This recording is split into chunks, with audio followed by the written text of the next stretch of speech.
সবাইকে, সবাই কেমন আছো? আশা করছি সবাই ভালো আছো, সুস্থ আছো। তো আজ হচ্ছে জামাই ষষ্ঠী। তো জামাই ষষ্ঠীতে কী স্পেশাল কিছু হয়েছে সেটাই তোমাদের সাথে একটু শেয়ার করব। তো এখানে চলে এসেছি রান্নাঘরে, মা আর আমি দুজনে মিলে রান্না বান্না করতে। আর এই দেখো দিদিরা সব চলেও এসেছে।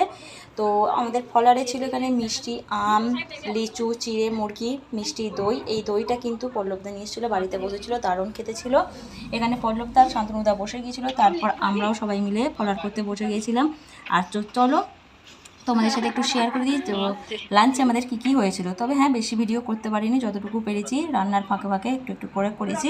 তো লাঞ্চে ছিল পোলাও, ফিশ ফ্রাই, পটল ভাজা, ফ্রেঞ্চ ফ্রাই, শাক, সাদা ভাত, মাটন, চাটনি, ডাল, আম। এই ছিল আমাদের মেনু। আর আজকে যেন হঠাৎই আমাদের খেতে ইচ্ছে করলো কলা পাতাতে। তো যেমন ভাবনা তেমন কাজ, কলা পাতা নিয়ে হাজির। তো দারুণ লাগলো খেতে। আর আজকের দিনটা এই রকম ওয়েদার দেখতে দেখতে কাটলো। তো ভালো লাগলো অবশ্যই একটু লাইক করে দিও। আর